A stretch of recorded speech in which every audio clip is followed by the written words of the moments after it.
News just dropped that the Quest 3 is issuing its first ever recall, and that recall is completely surrounding its $130 Elite battery strap that's directly from Meta. We've been reporting to you for several months now since launch that these battery straps were starting to have issues right out the gate. Some people were seeing that it completely lost detection of the battery. Sometimes the batteries were being spotty about charging the headset, and some of them just completely stopped working with the headset even after a few days. Back in December, they actually stopped sale while they said they were trying to figure out this issue, stop selling the battery straps, and it sounded like through software updates they were finding ways to fix these. Well, now Meta's saying that they have found exactly which units could be defective, and they're issuing what they're calling voluntary replacements, but this is only if they reach out to you as the strap owner. Of course, there may be an avenue to contact customer support, push it, and get yours replaced, but so far what they're doing is sending out emails directly. Emails saying, we're reaching out to let you know we're voluntarily replacing select Meta Quest 3 Elite straps with battery. We are aware that a limited number of these straps were not being detected by Meta Quest 3 headsets or losing connection and not charging the headsets.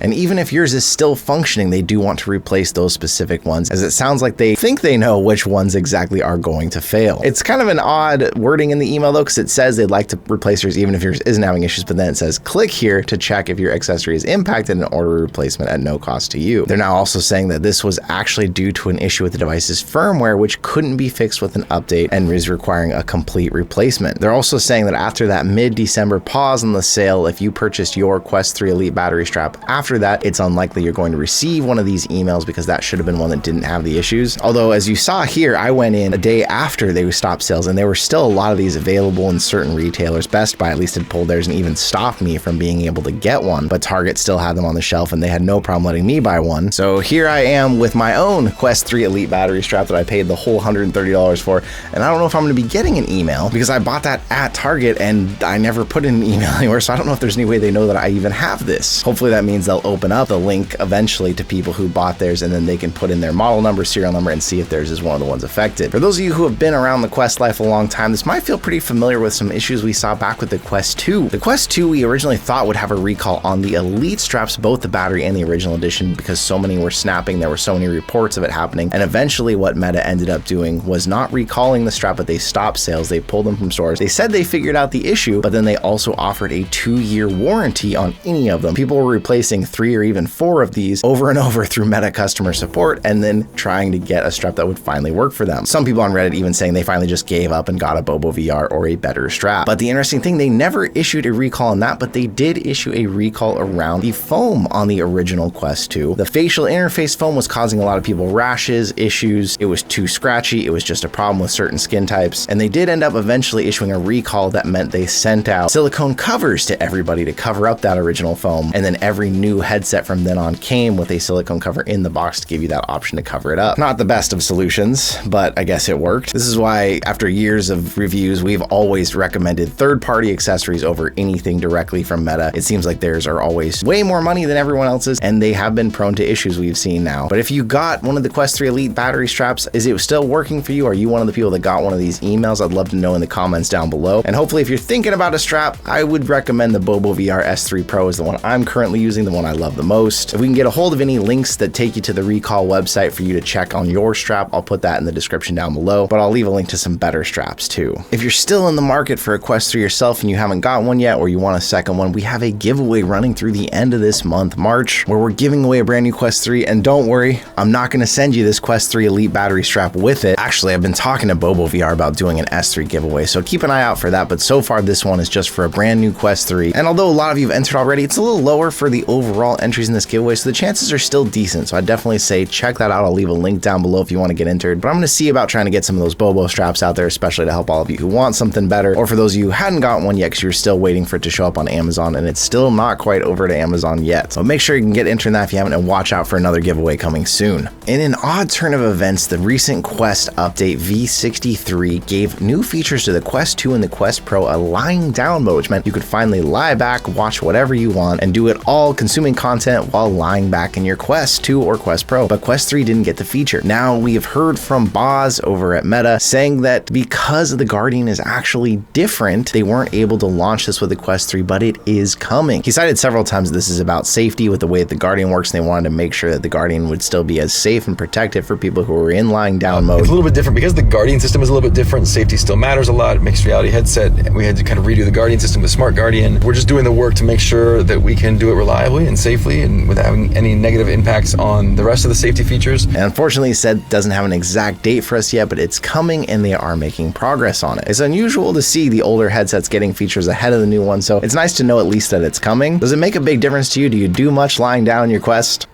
Do I really want to ask that question? Yeah, maybe talk about that in the comments, or maybe don't.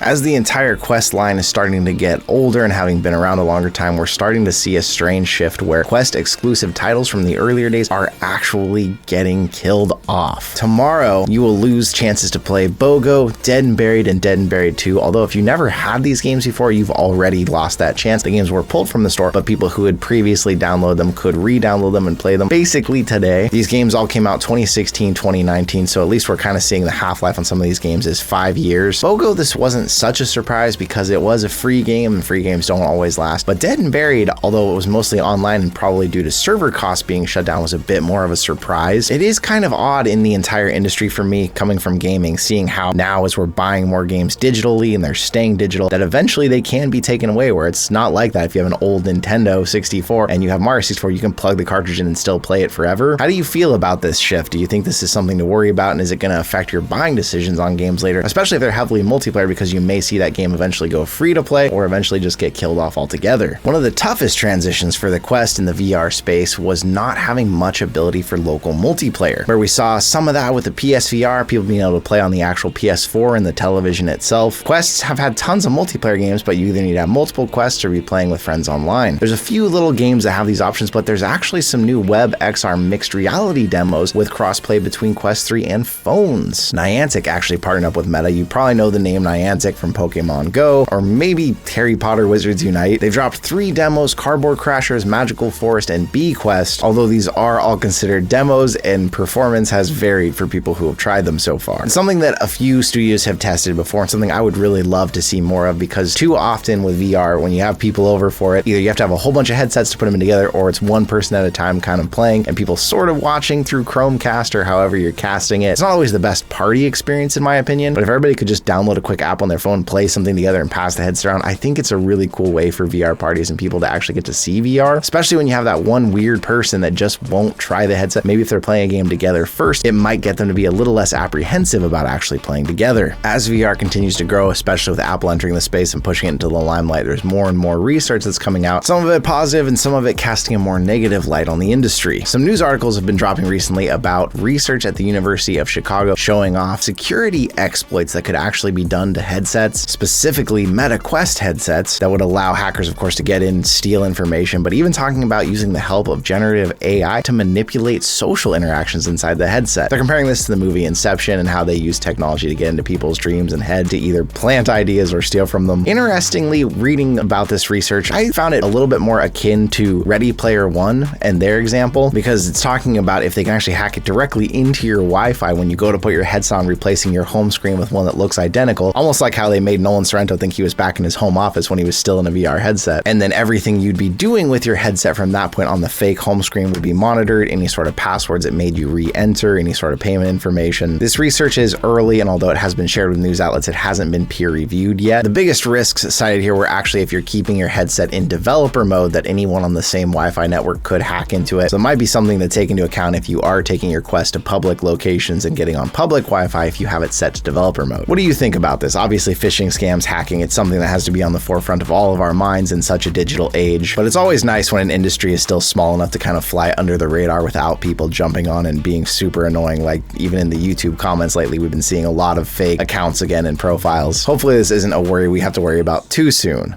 For years now, the Meta Quest has kind of been the main headset of the entire VR industry. We've even seen the PCVR crowd either adopt the Quest headsets, or it has pushed more and more of the PC headsets out of the picture as people just don't want to deal with wires anymore. It's got journalists talking about opinions again about how virtual reality might be facing an old threat that we used to see: fragmentation, especially with Apple Vision Pro entering the market now. It used to be in the early days of VR, you kind of had to decide between whether you're going to the very expensive PC VR route or the PSVR. And then over time, as the Quest really took over and sold over 20 million units. It seemed like everyone who had a VR set mostly they probably called it an Oculus. We've seen companies like HTC really come down in their market share, but now we're back in the state where with Vision Pro entering, obviously not a lot of people are buying those at $3,500, but it does have a lot of people excited talking about the headsets again and what the future of it looks like. It could mean we're going to be back to the console wars type feeling VR had in the early days soon, where people who jump in have to choose which one they're going to go with, whether that's Meta, Apple, whether Google gets back in with the Samsung headset they're talking about. It's great to see competition re-entering the market, although it has been hard for years when people ask me what headset should I get right now. It's been hard to recommend anything besides the Quest, with it being wireless, convenient, and one of the more user-friendly headsets, although VR still isn't the most user-friendly experience by any shot. And then of course other wireless entries not being allowed in America, such as the Pico. It's been hard to recommend anything else, but who knows, maybe in a few years there's going to be multiple competitors that have great headsets. Of course that's going to bring back more issues with exclusives and not being able to play them. What do you think? Do you think right now we are in a good golden age of VR? Is the golden age still to come? Or are we going to be talking about fragmenting and hackers and all those things in a few years? I hope not. But a lot going on in the VR world to talk about this week. Let me know how you're feeling down in the comments below, what you're looking forward to this year in VR. I'm definitely excited to see AR glasses. We're seeing some Gen 2 stuff we'll talk about more in the later news. And Meta's even potentially unveiling their most advanced AR glasses by the end of this year. So it's exciting to see the steps we're taking in that direction. But thank you once again for being here with me, and I'll see you